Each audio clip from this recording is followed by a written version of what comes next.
My name is Ambassador Sharon Wilkinson, and I'm one of the national board members, and it's my pleasure to introduce our panel this afternoon.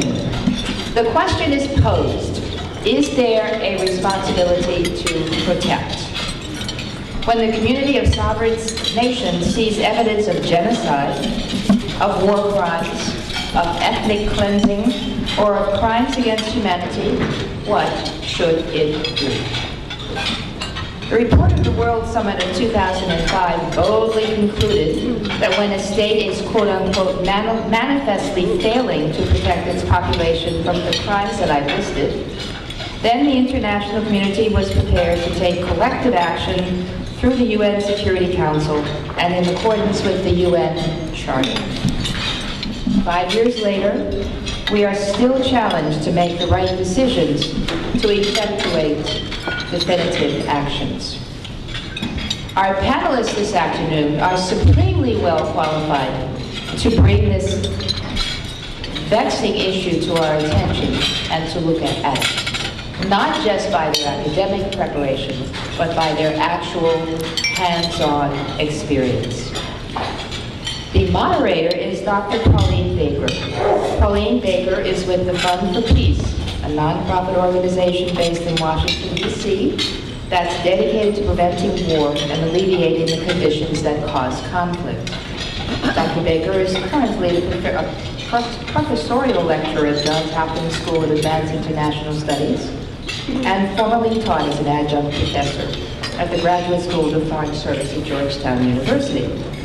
She has extensive experience in Africa and also on Capitol Hill, and she is an expert on the failed state index. Ambassador Stephen Rapp is the ambassador at large for war crimes issues. Prior to his appointment, which occurred in 2009, he served as prosecutor of the Special Court for Sierra Leone, where he led prosecutions of former Liberian President Charles Taylor and other persons alleged to bear the greatest responsibility for the atrocities committed during the civil war in Sierra Leone. Prior to that, Ambassador Rapp served as a senior trial attorney and chief of prosecutions at the International Criminal Tribunal for Rwanda. Monica Serrano, Dr. Serrano, is the executive director of the Global Center for the Responsibility to Protect. The Global Center was formed in 2008 to give legs to the conclusions of the World Summit in 2005. And perhaps Dr. Serrano will talk to us about that. She's also a professor of international relations at El Colegio de Mexico and is a senior research associate at the Center for International Studies. It is with great pleasure that I turn over the discussion of this issue to our most supremely qualified panel. Thanks very much for your attention.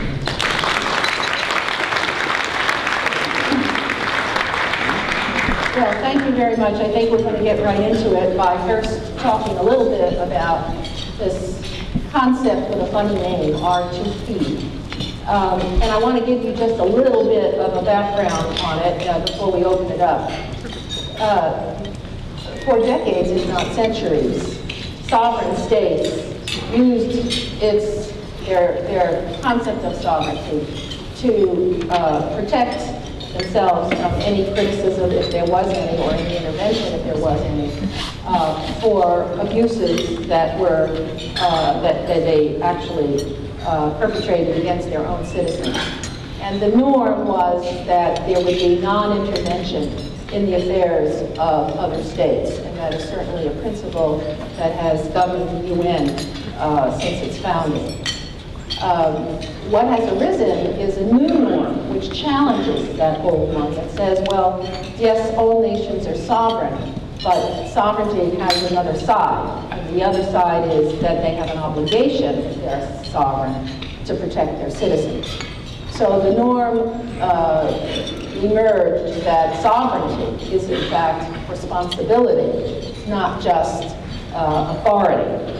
And that kind of responsibility has real meaning. This is a very controversial concept, and before we get into it, I just want to tell you about the structure of this concept. It's said to have had 3 pillars. The first pillar is that a state has a responsibility to protect its population from genocide, war crimes, crimes against humanity, and ethnic cleansing. Those 4 crimes are specifically laid out. The second pillar is that if the state is unable to protect its population on its own, the international community has a responsibility to assist the state by building its capacity. This can mean building early warning capabilities, mediating conflicts between political parties, strengthening the security sector, mobilizing standby forces, and many other actions. The third pillar states that if a state is manifestly failing to protect its citizens from mass atrocities and peaceful measures are not working, the international community has the responsibility to intervene, at first diplomatically, then more coercively, and as a last resort, with military force. So it completely turns on its head the old norm of non-intervention in the affairs of sovereign states. So with that as a background, I'd like to turn to Monica and ask her to give us some background as to how this norm evolved and what more has to be done to make it effective. Thank you. Well, as you rightly pointed out, the norm is now conceived around a 3-pillar strategy that very much draws on the strategy outlined by the Secretary General in his report published last year. And this means a significant change from the earlier version of the norm, which was that coined by a commission, a Canadian commission, which was known by the acronym ISIS, that basically saw the norm as applying to large loss of life, but did not confine the norm to the 4 crimes that were then endorsed in the 2005 World Summit Outcome document. So as we've seen, then the norm has evolved significantly from 2001, when it was first coined by the ISIS Commission, to 2005, when it was confined to the crimes, to 2009, when it was then translated into a 3-pillar strategy. You mentioned that the norm is still controversial. The controversy around the norm is very much linked to the association of the norm, when a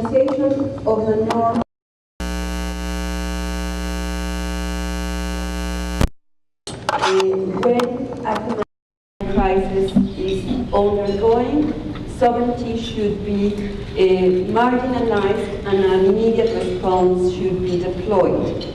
The ISIS Commission precisely tried to address this question, and through the participation of key members of the Commission, notably Mohammed Sanoun, co-chair of the Commission, put the emphasis on the notion of prevention, which in a way provided the inspiration for complementarity that we will be hearing subsequently about.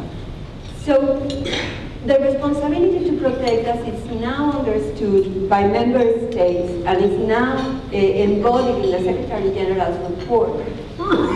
It's not a one-moment response. It is a broad agenda which very much speaks to 3 moments in which the state is perceived to be responsible. If the state is in difficulties, the state itself should ask for help. And the international community should in turn come forward and provide help. But it's not in any way an automatic sequence. And the idea that the only response should be a military response, which is very much the idea that is associated with the principle of humanitarian intervention, is no longer present in the understanding of the responsibility to protect, and is fundamental to understand the legitimacy that this emerging norm enjoys, and the very important shifts that we've seen in terms of attitudes and values towards mass atrocity prevention. So what we've seen in 2 sessions in the General Assembly, a formal debate last year in 2009, and an informal dialogue on early warning and assessment just this past August, is a broadening of the consensus around the notion of the responsibility to protect, a diminishing of the number of countries objecting to R2P. We are still facing a very vocal, hardcore minority, but it's a handful of states. And what we have seen through the work of the Center and the work of the Special Advisors for Genocide Prevention and the responsibility to protect is that we are really talking about a much more complex picture in which, yes, we have a small minority, but the universe of supporters is expanding and is very clearly signaling this shift in political attitudes and priorities. In the 2009 session, a very important and significant shift was the one that came from countries like India, a very significant actor in the international scene right now, and Egypt.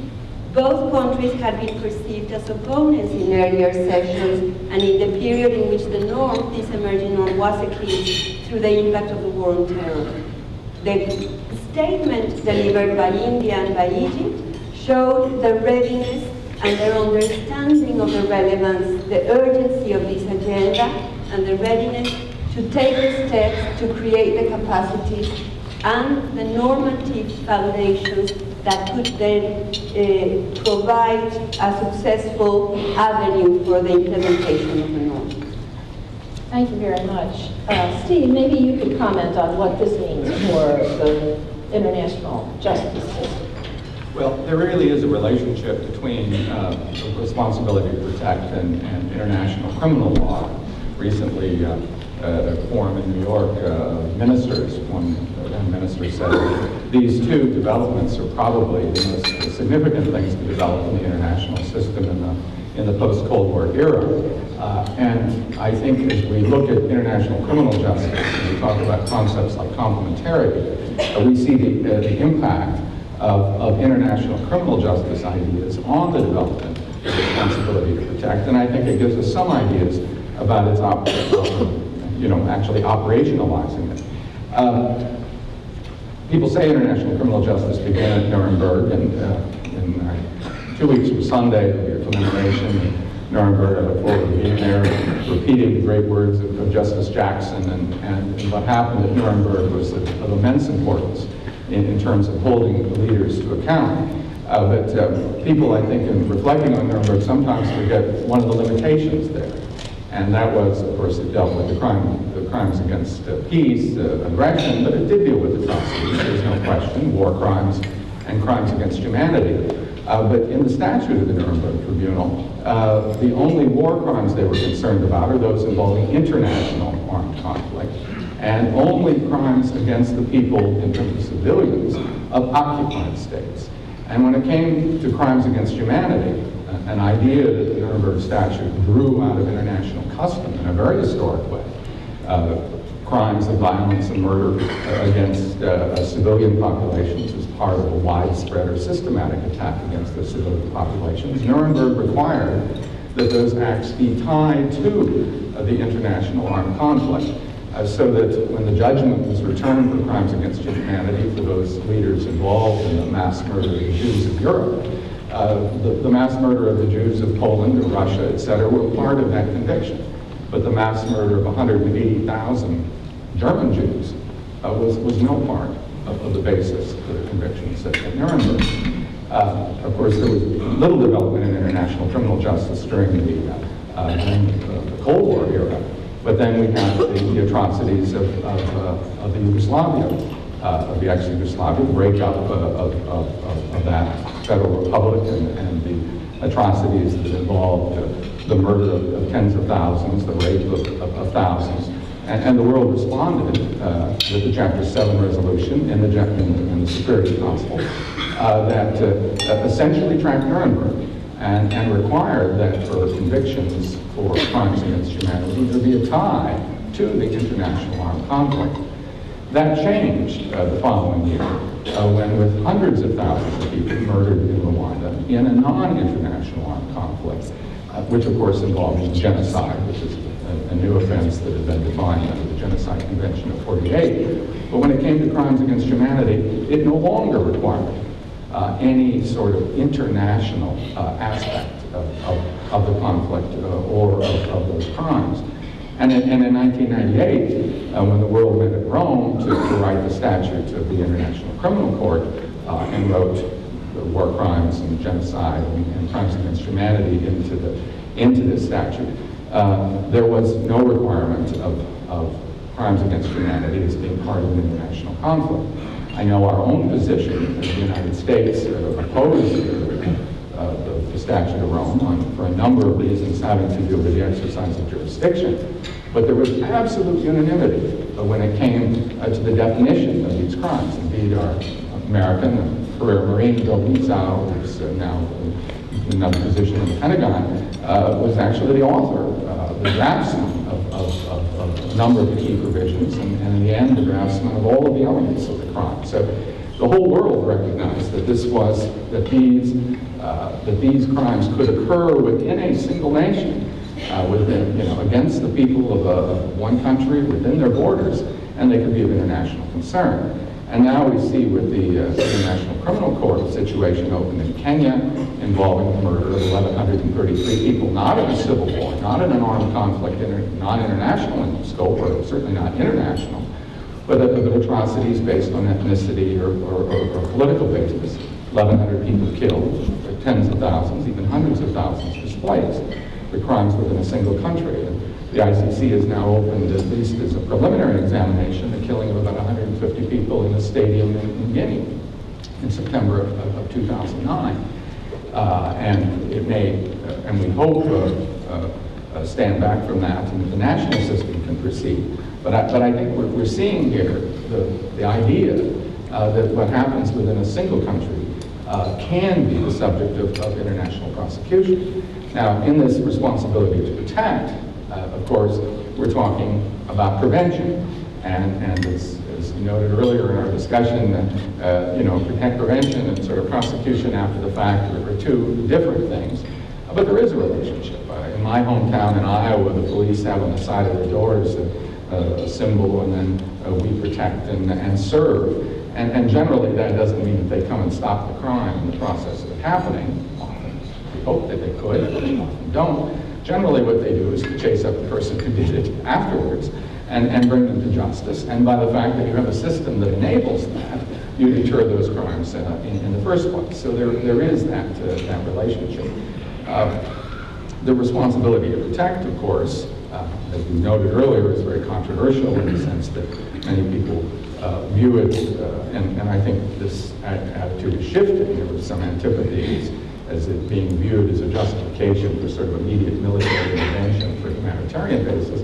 The emphasis is very much on the state's responsibility to protect and on increasing its capacity. And in that, it tracks the idea of complementarity in the ICC and international law, which is that you really want to have the state where the crime is committed prosecuted. But there's often an absence of capacity or an absence of will, particularly where it's capacity. The role of the international community should be to reinforce that capacity, make it possible for them to do it themselves. Perhaps by standing off stage, maybe not a 900-pound gorilla, maybe not quite that strong, you may, in the process of them knowing that it could come to the international level, encourage them to have the will to actually do it.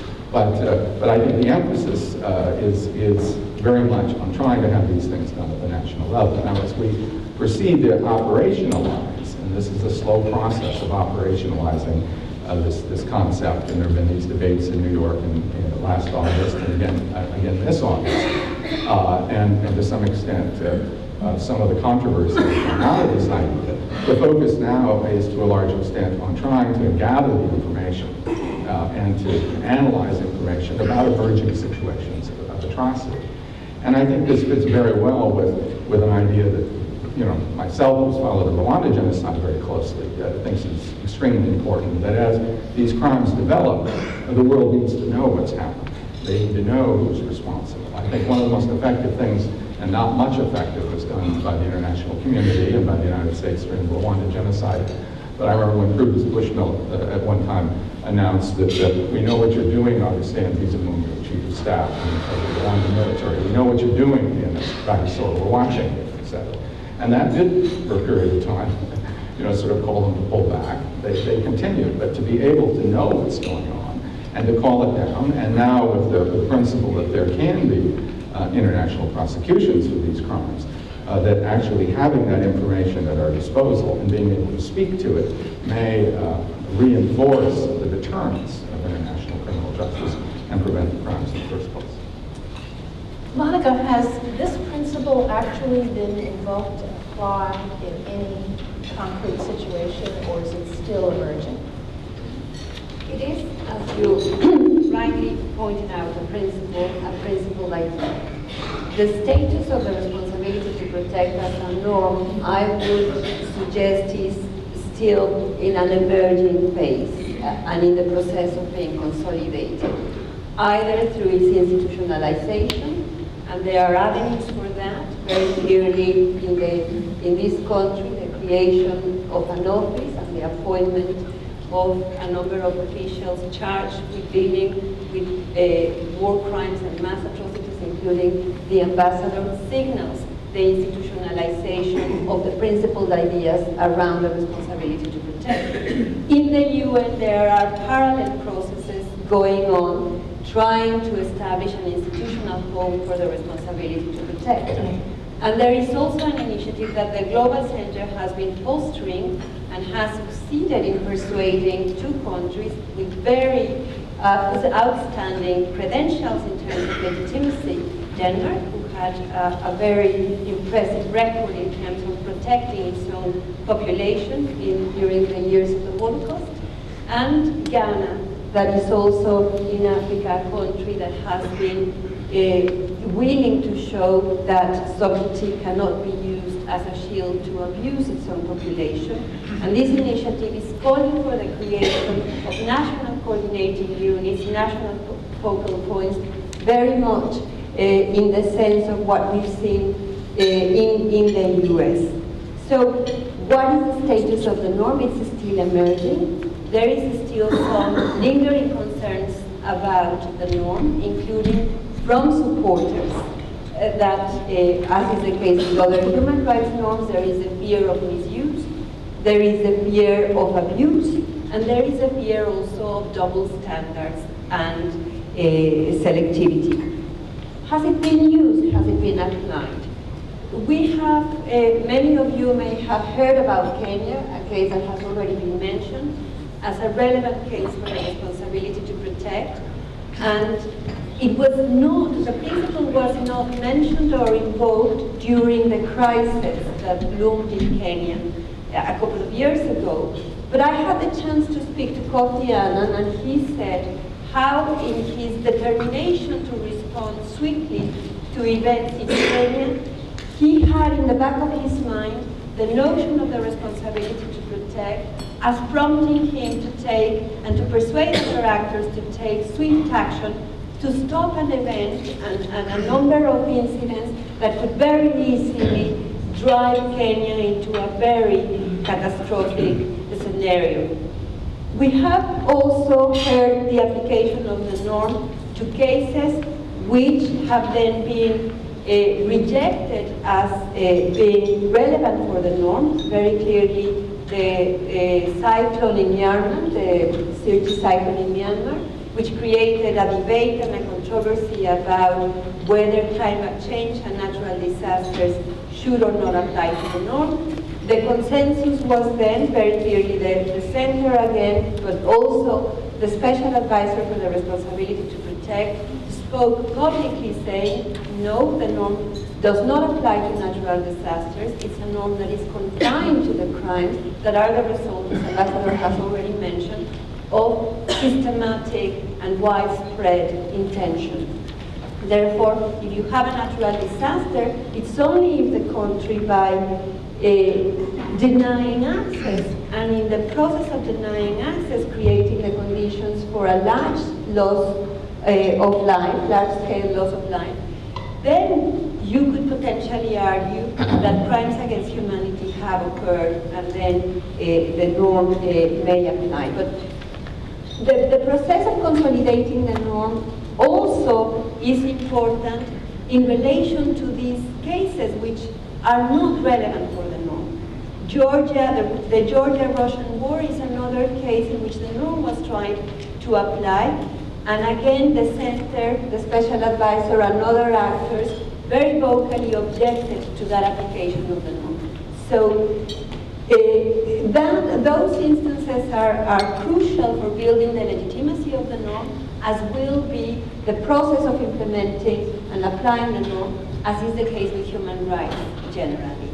In Guinea, we have just heard the French government referring to the response in Guinea as a responsive part in R2P. And just yesterday, the Secretary General issued a statement in which he also mentioned that the government of Guinea has a responsibility to protect, which in this case may involve a responsibility to ask for assistance and to receive and accept that assistance.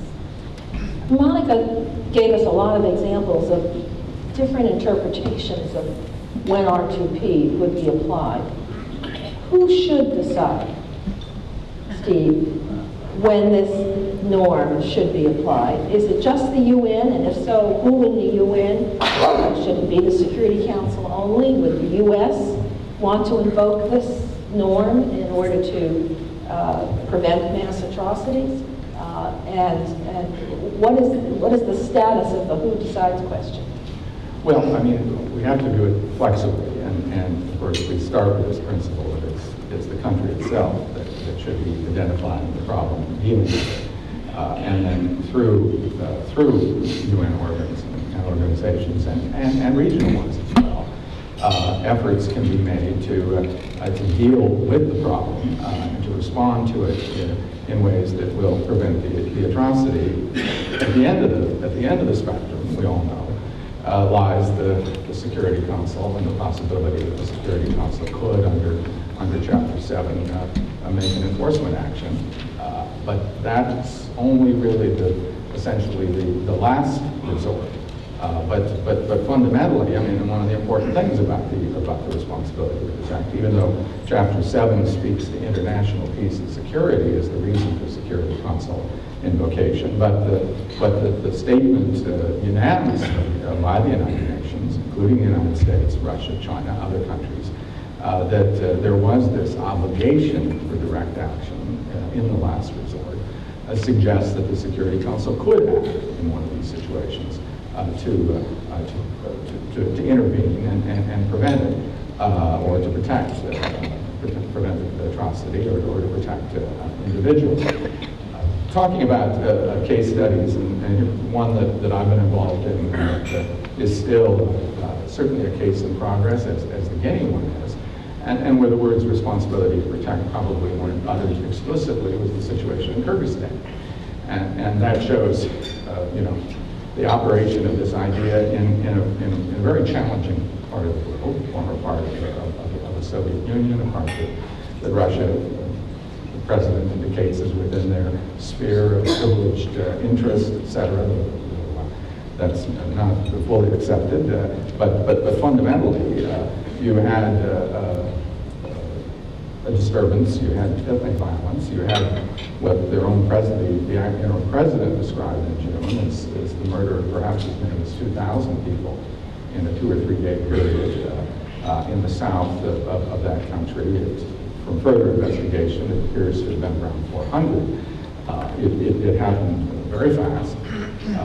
In terms of stopping it while it was occurring, it was difficult. Various international leaders spoke out and did what they could to send a message about their concern, and the ethnic violence ended. But then the tension very much remained, and the possibility that it could become much worse, that it could explode again between the Uzbek and the Kyrgyz community in the south, that it could have implications within the region. And as we saw with Rwanda, it was massacres of hundreds in 91, 92, 93 that led to the idea by the sponsors of the genocide in 94 is that they could do it and get away with it. And so the world response to a large extent was to try to assist the Kyrgyz government and also to bring civilians and others into the country for humanitarian reasons, but also to assist enforcement. There's been this police advisory group mission, which hasn't been deployed yet, sponsored by the OSCE, which we hope will soon be there as eyes on the ground and working on this issue. There's been pressure for an international inquiry in terms of what happened. An international commission has now been appointed with many participants of the UN and other organizations, and it's now deployed in the South, and will soon make a report about who is responsible, and in the process send a very clear signal that if you do this again, there can be consequences.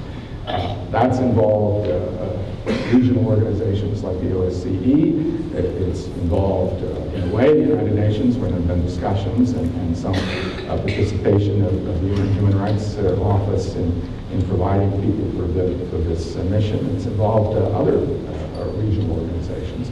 But it's I think, the way in which these situations will develop, much more likely than the possibility that you'll have the Security Council taking actions and some kind of peacekeeping group by a resolution of the General Assembly.